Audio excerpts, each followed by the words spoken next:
Hello everyone, very warm welcome to all of you. Welcome to स्वा education. My self Radha.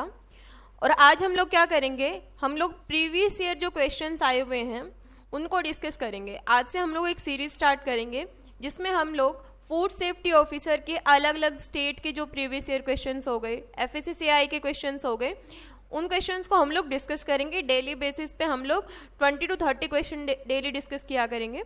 So let's start with our lecture. So ये जो है ये food safety officer 2019 का paper है.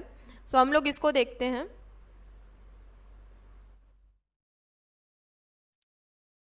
सो the first question is example of gel is. कौन सा इनमें से जेल का एग्जाम्पल होगा? पहला दे रखा है यहाँ पे स्मोक, देन फोक, देन मिल्क, देन बटर. सो स्मोक किसका एग्जाम्पल होता है? स्मोक होता है सॉलिड एरोसोल. और फोग क्या होता है? फोग होता है एरोसोल. मिल्क किसका एग्जाम्पल है? इमल्शन का. और बटर किसका एग्जाम्पल है? बटर होता है जेल का एग्जाम्पल. जेल का एग्जाम्पल क्या क्या हो सकता है? बटर हो सकता है, चीज़ हो सकता है, कर्ड हो सकता है. So these are the example of gel. तो इनमें से करेक्ट आंसर क्या हो जाएगा? Butter is the example of gel. Clear है? Next one is which of the following pair is mismatched. मतलब यहाँ पर क्या लिख रखा है? यहाँ पर ये पिलाई, फिम्ब्रई, ग्लाइकोकैलिक्स, प्लाज्मा मेम्ब्रेन, ये बैक्टीरिया के जो सेल होता है उसके लिए गए हैं पोर्शंस, और यहाँ पर साइड में उनके फंक्शंस लिखे गए हैं. तो ये पूछ रहे हैं कि इनमें से किसके साथ किसका फंक्शन जो है मिसमैच्ड होगा, इनमें से ढूंढना है. तो फिम्ब्रे क्या काम करती है? Attachment to surface. तो ये करेक्ट है. फिम्ब्रे क्या काम करती है? बैक्टीरिया के अटैचमेंट में हेल्प करती है किसी सरफेस से. पिलई क्या होता है? पिलई रिप्रोडक्शन में हेल्प करता है, एज अ सेक्स एपरेटस काम करता है. ये भी करेक्ट है. ग्लाइकोकैलिक्स क्या करता है? प्रोटेक्शन में काम करता है, टफ कवरिंग होती है तो बैक्टीरिया को प्रोटेक्शन प्रोवाइड करवाता है. नेक्स्ट है प्लाज्मा मेम्ब्रेन. प्लाज्मा मेम्ब्रेन क्या होता है? जैसे ये बैक्टीरिया है तो बैक्टीरिया में जो प्लाज्मा मेम्ब्रेन होगी वो क्या करेगी? बैक्टीरिया का जो इनर इन्वायरमेंट होगा, जो आउटर इन्वायरमेंट होगा, उससे एक बैरियर, एक सेपरेशन प्रोवाइड करवाएगी. सो plasma membrane single layered. But हम लोग तो ये पढ़ते आ रहे हैं कि प्लाज्मा मेम्ब्रेन क्या होती है? Lipid by layer. तो इनमें से कौन सा मिसमैच्ड देखने को मिल रहा है? प्लाज्मा मेम्ब्रेन जो है ये सिंगल लेयर्ड नहीं होती है, ये होती है लिपिड बाई लेयर. क्लियर है? Next question is what is the limiting value of water activity for the growth of any microorganism. So bacteria जो होता है उसको यूजुअली क्या चाहिए होता है? उसको water activity for growth of any micro organism. एक लिमिटिंग वैल्यू होनी चाहिए. अगर उस उतनी वैल्यू होगी तभी कोई माइक्रो ऑर्गेनिज्म ग्रो कर पाएगा, उससे ज़्यादा या उससे कम में ग्रो नहीं कर पाएगा. सो यूजुअली क्या देखने को मिलता है? यूजुअली देखने को मिलता है कि 0.91 इतनी जो है लिमिटिंग वैल्यू होती ही होती है जिस पे कोई माइक्रो ऑर्गेनिज्म फंक्शन परफॉर्म कर पाएगा. So every micro organism has a limit of water activity. Her micro organism की क्या होती है? लिमिट होती है वाटर एक्टिविटी की, below which it will not work या फिर इट विल नॉट ग्रो. जिससे कम अगर उसको मिलेगी वैल्यू तो वो ग्रो नहीं करेगा. तो लिमिटिंग वैल्यू क्या होगी? 0.91. अब यहाँ पर कम से कम इतनी तो होनी ही चाहिए. तो यहाँ पर 0.91 कौन सा आएगा? कि एक्टिविटी ग्रेटर देन 0.91, तो इतने पे ग्रो कर जाएगा, लेकिन इससे कम पे ग्रो नहीं करेगा. क्यों? क्योंकि below limiting activity micro organism will not grow. So the correct answer is this. Next question is अल्फाटोक्सिन is produced by एफ्लाटोक्सिन. एफ्लाटोक्सिन को कौन प्रोड्यूस करता है? सो पहला दे रखा है यहाँ पर एस्परजिलस स्पीसीज, दूसरा है साल्मोना स्पीसीज, तीसरा है fusarium species and fourth is streptococcal species. So जो एफ्लाटॉक्सिन होता है उसको प्रोड्यूस करता है Aspergillus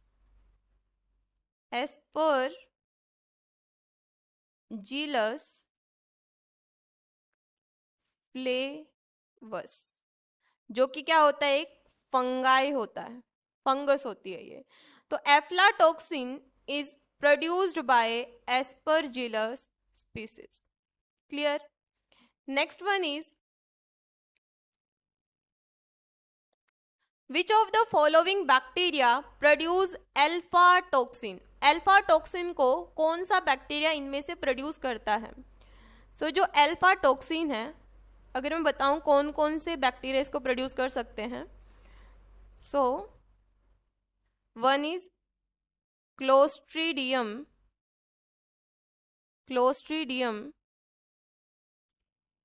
perfringens, second one is Staphylococcus aureus, and third one is Pseudomonas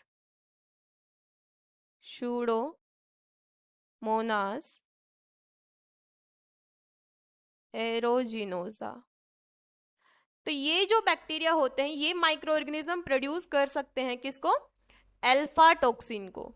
तो इनमें से ना तो यहाँ पर अपने को स्टेफाइलोकोकस ऑरियस दिख रहा, ना स्यूडोमोनास दिख रहा, तो कौन सा हो जाएगा? क्लोस्ट्रीडियम परफ्रिंजेंस। क्लियर है? सो एल्फा टॉक्सिन को कौन प्रोड्यूस कर रहा है? क्लोस्ट्रीडियम परफ्रिंजेंस। और एफ्लाटॉक्सिन को एस्परजिलस फ्लेवस फंगस प्रोड्यूस कर रही है।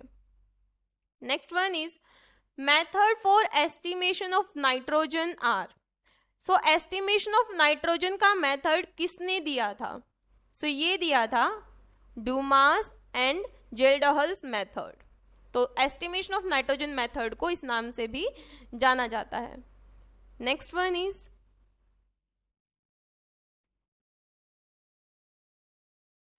सोक्राट is generally prepared from. Sauerkraut किससे तैयार किया जाता है? टोमेटो, पम्पकिन, कॉलीफ्लावर या cabbage. So sauerkraut is generally prepared for, किससे प्रिपेयर किया जाता है? ये प्रिपेयर किया जाता है कैबेज मीन्स पत्ता गोभी से। Next one is the micro organism dash is responsible for formation of beer and wine. So beer और वाइन के फॉर्मेशन में कौन सा माइक्रो ऑर्गेनिज्म काम करता है? सो कौन सा करता है? हम लोग एक यीस्ट के बारे में मेनली पढ़ते हैं, सैक्रोमाइसिस सेरेवेसी। और क्या प्रोड्यूस करती है ये? एल्कोहल प्रोड्यूस करेगी। So end is fermented end product is, fermented end product क्या होगा? Alcohol like ethanol. So ethanol. तो फर्स्ट हो जाएगा इसका करेक्ट आंसर कि जो माइक्रो ऑर्गेनिज्म बियर और वाइन का प्रोडक्शन करता है वो है सैक्रोमाइसिस सेरेविशिया, जो कि क्या करेगा? लास्ट में एल्कोहल या इथेनॉल प्रोड्यूस करेगा। Next one is which of the following is fermented by koji. निम्नलिखित में से किसका किण्वित कोजी द्वारा होता है? तो कौन इसमें से by koji, following is fermented by koji, कौन होता है? तो इसका आएगा the production of soy sauce, soybean,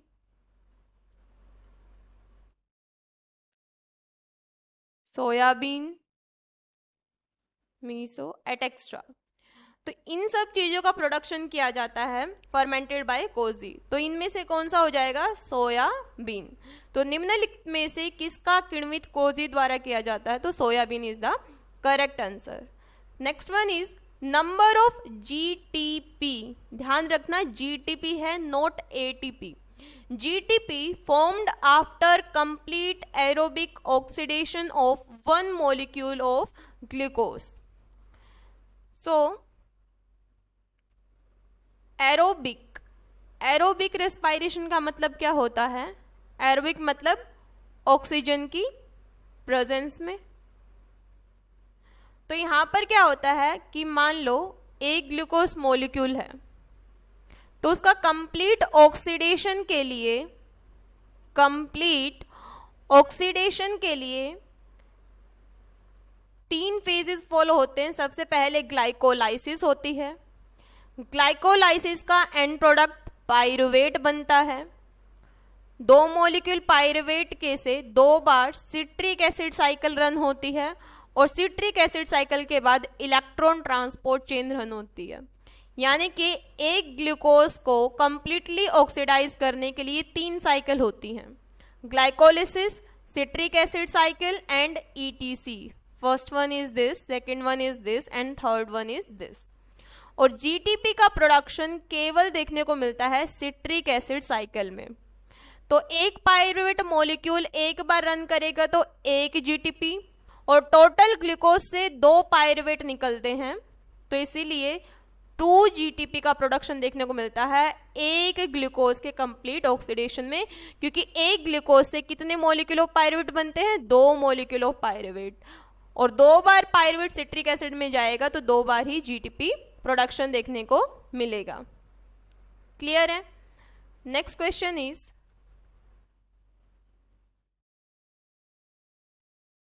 agaricus bisporus is. Agaricus bisporus क्या होता है? सो ये Agaricus bisporus is an edible basidiomycetes, जो कि एक फंगस है। बेसिडायोमाइसिट्स मशरूम। सो ये एडेबल होता है, यानी खाद्य पदार्थ होता है, अ फूड स्टफ। तो इसका क्या हो जाएगा? Agaricus bisporus is a foodstuff. Next one is fatty acid are oxidised by. So क्या देखने को मिलता है जनरली? जो फैटी एसिड होता है, फैटी एसिड का ऑक्सीडेशन मेनली जो हम लोग देखते हैं वो देखते हैं बीटा ऑक्सीडेशन। फॉर एग्जाम्पल मान लो मेरे पास में जैसे कि स्टेरिक एसिड है या फिर ओलिक एसिड है, तो ये क्या करेंगे? 16 या 18 कार्बन के होंगे, और इधर से जब इनका बीटा ऑक्सीडेशन होता है, लास्ट में क्या बन जाता है? एसिटाइल कोएंजाइम में 2 कार्बन की। तो यहाँ पर फैटी एसिड मोस्टली ऑक्सीडेशन किसके थ्रू देखने को मिलता है? Beta oxidation. So fatty acids are oxidised by alpha and beta oxidation. Clear है? Next one is captafol is an. Captafol क्या है? कैप्टाफोल क्या होता है? ये एक फंगीसाइड होता है। फंगीसाइड। फंगीसाइड का मतलब क्या होता है? फंगीसाइड का मतलब होता है कि जो फंगल डिसीज होते हैं, जैसे किसी भी इंडिविजुअल को फंगल डिसीज हो गया हो, तो क्या करेगा? ये उसको कंट्रोल करने में हेल्प करेगा। फंगल डिसीज कंट्रोल में जो हेल्प करेगा उसको बोलते हैं फंगीसाइड। तो ये जो कैप्टाफोल होता है सारे जो फंगल डिसीज होते हैं उनको कंट्रोल कर सकता है, एक्सेप्ट प्लांट में कौन सी डिसीज हो जाए? पाउडरी माइल्ड्यूज। ठीक है, तो ये क्या करते हैं? ये सारे जितने भी फंगल डिसीज होते हैं सबको कंट्रोल कर सकता है। तो कैप्टाफोल एक फंगीसाइड होता है, बट एक्सेप्शन भी इसका क्या होता है? Powdery mildew. इस फंगल डिसीज को कंट्रोल नहीं कर सकता। नेक्स्ट वन इज, सो इसका क्या हो जाएगा? फफूंदनासी। Next one is which of the following vitamin is anti haemorrhagic. Haemorrhage के एंटी, यानी जो हेमरेज में क्या होता है, हेमरेज में ब्लड फ्लो देखने को मिलता है। जब ब्रेन हेमरेज वगैरह की कंडीशन आती है तो क्या देखने को मिलेगा, हेमरेज यानी कि ब्लड कैपिलरीज में से निकल के फ्लो होना स्टार्ट हो गया है। तो जो एंटी हेमरेजिक, जो हेमरेज की कंडीशन को होने नहीं देगा, वो कौन सा विटामिन है, वो होता है विटामिन के। विटामिन के, क्यों विटामिन के, क्योंकि विटामिन के ब्लड कोएगुलेशन में हेल्प करता है। जब भी कहीं पर कट लग जाता है या फिर वुंड हो जाता है तो वुंड के हीलिंग में भी ये काम करता है, यानी कि ब्लड के फ्लो को नहीं होने देता, उसको कंट्रोल कर देता है। सो विटामिन के क्या करेगा, विटामिन के प्रिवेंट और we can say stop bleeding. Clear है? So which of the following is anti haemorrhagic, निम्नलिखित विटामिन में से कौन सा एक प्रति रक्तस्रावी है, तो इसका हो जाएगा vitamin K. Next one, what is the general mechanism of an enzyme. So enzyme हम लोग को पता है, एंजाइम क्या होता है, enzyme act as a catalyst, act as a catalyst, यानी क्या करता है, ये सबस्ट्रेट को कन्वर्ट करता है प्रोडक्ट में। अगर एंजाइम ना हो, मान लो कोई सबस्ट्रेट है और उसको कंट्रोल होना प्रोडक्ट में कन्वर्ट होना है, तो सबस्ट्रेट को प्रोडक्ट में कन्वर्ट होने के लिए मान लो 20 मिनट लग रहे हैं, लेकिन जब एंजाइम आ जाती है तो वही काम जल्दी से हो जाता है, यानी सबस्ट्रेट प्रोडक्ट में 3 मिनट में क्या हो जा रहा है, कन्वर्ट हो जा रहा है।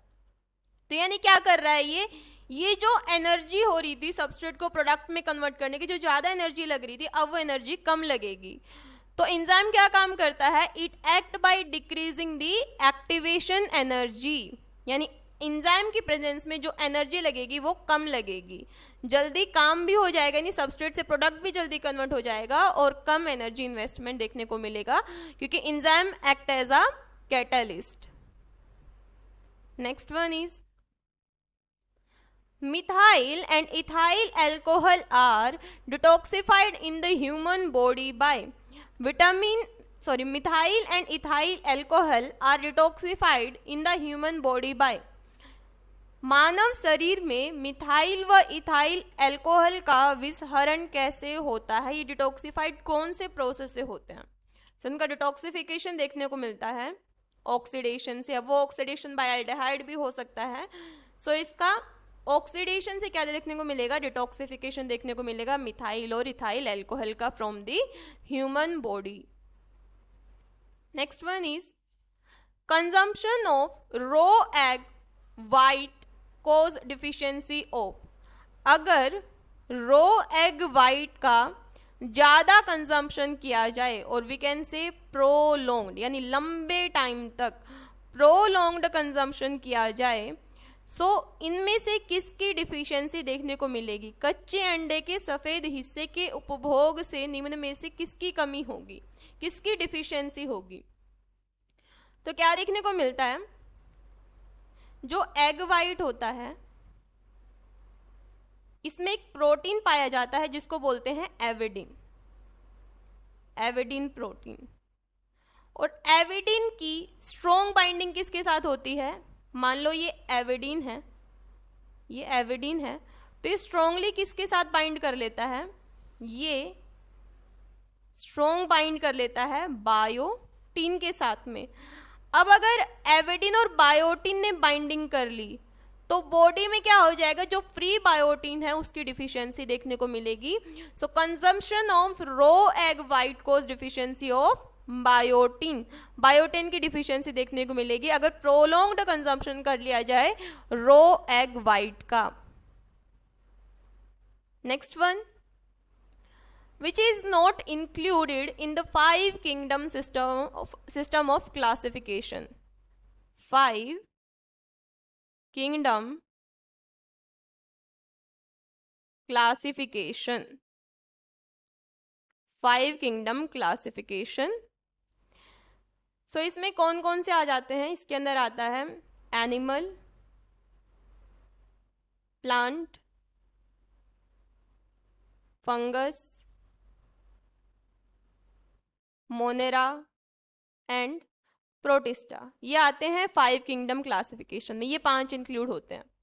तो ये बोल रहे हैं इनमें से कौन सा एग्जाम्पल नहीं है 5 किंगडम क्लासिफिकेशन का। सो पहला दे रखा है virus, viroids and lichens, second है स्लाइम मोल्ड, थर्ड है बैक्टीरिया एंड फोर्थ है फाइकोमाइसेटिस। सो जो बैक्टीरिया होते हैं किसके अंदर आता है, मोनेरा के अंदर। मोनेरा का एग्जाम्पल में क्या आ जाता है, आर्किया एंड बैक्टीरिया, तो ये तो इंक्लूड होता है 5 किंगडम क्लासिफिकेशन में।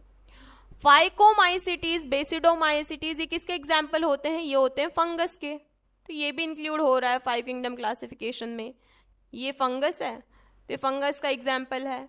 मोनेरा का एग्जाम्पल बैक्टीरिया और आर्किया हो जाता है, तो ये भी इंक्लूड हो रहा है। स्लाइम मोल्ड, स्लाइम मोल्ड किसका एग्जाम्पल है, ये एग्जाम्पल हो जाता है प्रोटिस्ट का, सो ये भी इंक्लूड हो रहा है प्रोटिस्ट की कैटेगरी में। सो इनमें से कौन सा 5 किंगडम क्लासिफिकेशन में इंक्लूड नहीं होता, so virus, viroid and lichens is not an example of 5 kingdom classification. Next one is,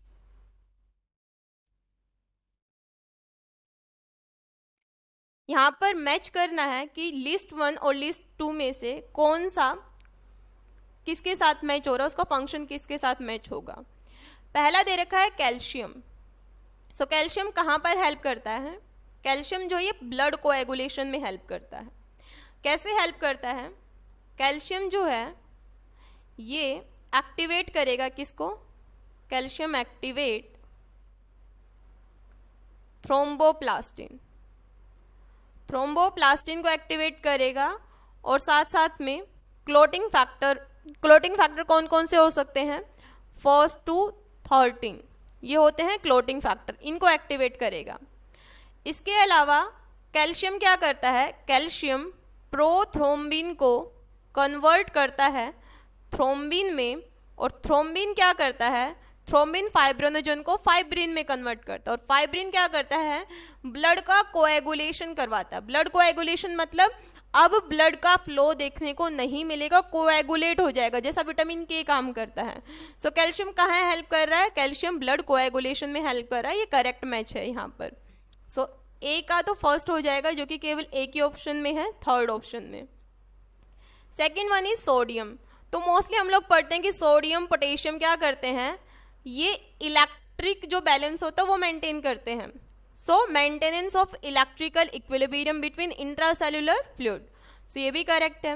next है आयरन। आयरन कहाँ पर काम आता है, आयरन की मान लो अगर डिफिशियंसी हो गई, सो जो अपने रेड ब्लड सेल्स होते हैं, जो हीमोग्लोबिन होता है, हीमोग्लोबिन की ऑक्सीजन के साथ बाइंडिंग एफिनिटी कम हो जाएगी और एनीमिया की कंडीशन देखने को मिलेगी अगर आयरन की डिफिशियंसी है तो। आयोडीन, आयोडीन कहाँ काम करता है, आयोडीन जो है वो जो थायराइड ग्लैंड है, थायराइड ग्लैंड से T3, T4 ये जो हॉर्मोन्स होते हैं इनके रिलीज में हेल्प करता है, तो थायराइड हार्मोन के फॉर्मेशन में हेल्प करता है आयोडीन। सो इसका करेक्ट आंसर क्या हो जाएगा, सेकंड का, बी का सेकंड के साथ, सी का थर्ड और डी का फोर्थ के साथ combination. So third one is the correct answer of this question. Next question is, what is not true about prokaryotes. इनमें से कौन सा प्रोकैरियोट्स के बारे में ट्रू नहीं है। सो प्रोकैरियोट्स, प्रोकैरियोट्स के पास में न्यूक्लियस जो है एब्सेंट होता है। अब अगर न्यूक्लियस एब्सेंट है तो न्यूक्लियर मेम्ब्रेन भी एब्सेंट होगी।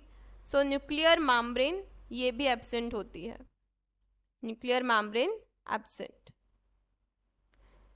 सेकेंड वन इज, इनके पास 70S राइबोसोम देखने को मिलेगा और ट्रू न्यूक्लियस एब्सेंट होता है, न्यूक्लियोइड देखने को मिलेगा। इसके अलावा माइटोकॉन्ड्रिया ये भी एब्सेंट होगा। सो मेनली क्या देखने को मिलेगा, प्रेजेंस ऑफ माइटोकॉन्ड्रिया, क्योंकि organelles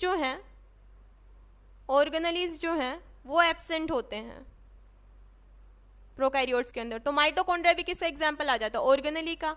so presence of mitochondria जो है ये एब्सेंट होता है प्रोकैरियोट्स में तो ये गलत है, ये बोल रहे हैं कि प्रोकैरियोट्स के अंदर प्रेजेंट होता है माइटोकॉन्ड्रिया, सो नहीं होता है, so it is not true about prokaryotes. Next one is which one of the following is the scientific name of catfish. Catfish का साइंटिफिक नेम क्या होता है? तो इसका साइंटिफिक नेम होता है Wallago attu. Next one is Which one of the following blood clotting factor is known as Heisman factor? So total मैंने अभी बताया था आपको कि total clotting factor first to 13 होते हैं. If you want कि blood coagulation के ऊपर एक लेक्चर लेके आ जाए, so प्लीज़ आप कमेंट करना. If you want that एक blood coagulation के ऊपर एक लेक्चर लाया जाए, so you can comment down below. So which one of the following blood clotting factor is known as Heisman factor?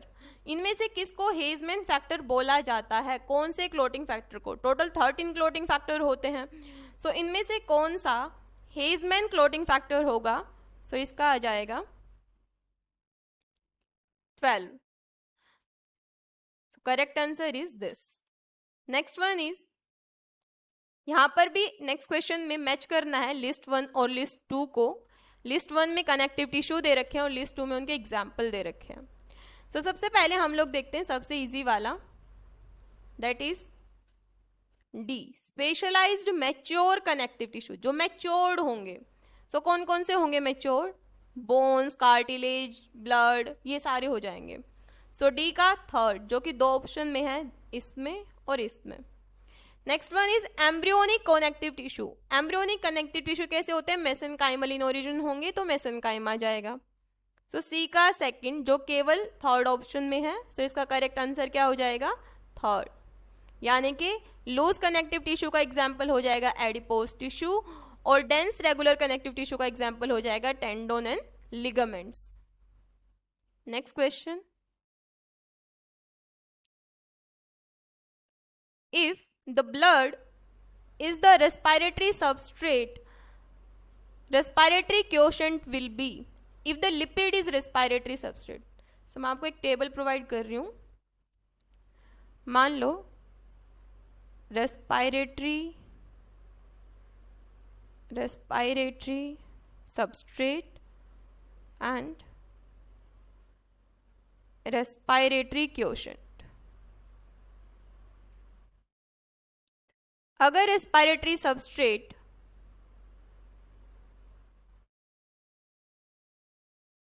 अगर कार्बोहाइड्रेट है, carbohydrate like glucose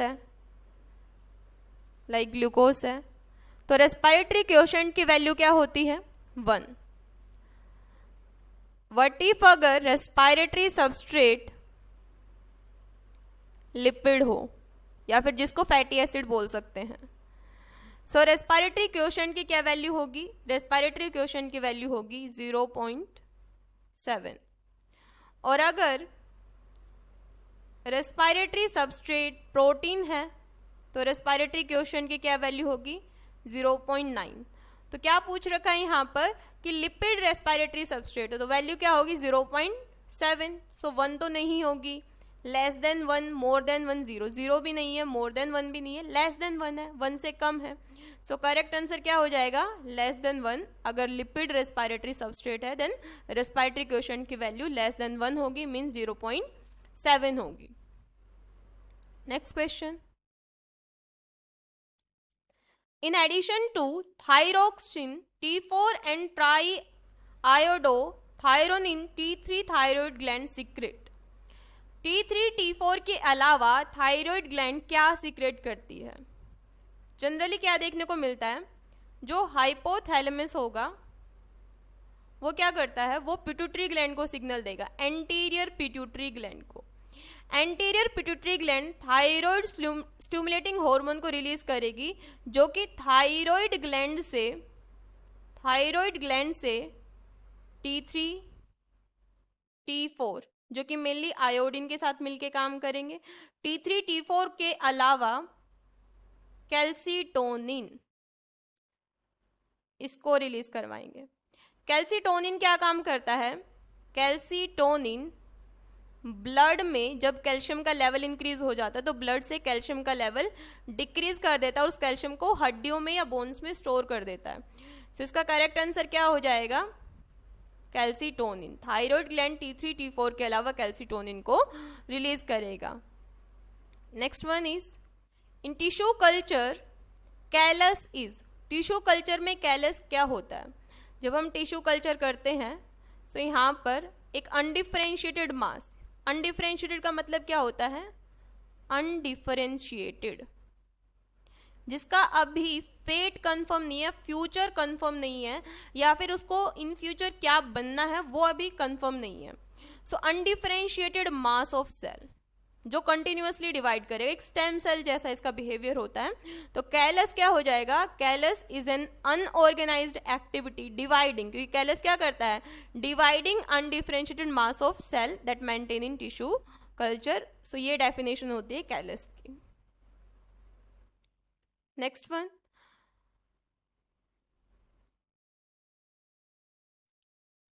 what is true about BT toxin? इनमें से कौन सा BT toxin के बारे में सही है? सो बीटी टॉक्सिन, बैसिलस थोरेनजेनेसिस टॉक्सिन। तो जनरली क्या होता है, जैसे कोई भी प्लांट वगैरह होते हैं, जैसे हर्बिसाइड्स हो गए, ठीक है, जैसे इंसेक्ट हो गए, इंसेक्ट वगैरह आके फीड कर लेते हैं, प्लांट को खा लेते हैं। तो इंसेक्ट वगैरह से बचने के लिए साइंटिस्ट ने क्या किया? कुछ मॉडिफिकेशन किए, ऐसे प्लांट्स को बनाया जो क्या है, जो कि इंसेक्टिसाइड है, यानी इंसेक्ट से रेजिस्टेंट है, इंसेक्ट्स वगैरह को अपने ऊपर फीड नहीं होने देते।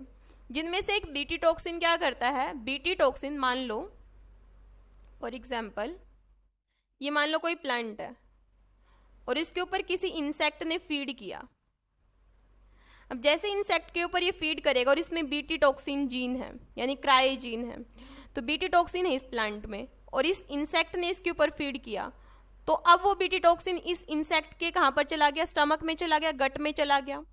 और जैसे उसके गट में जाएगा उस वहाँ पर क्या देखने को मिलेगा? जनरली वो जो टॉक्सिन है वो एक्टिवेट हो जाएगा इसके स्टमक में जाके, और जैसे एक्टिवेट होगा, एक्टिवेट होते ही इस इंसेक्ट को खत्म कर देगा, क्योंकि बीटी टॉक्सिन की प्रॉपर्टी क्या है? इंसेक्टिसाइड, यानी इंसेक्ट को मारने की।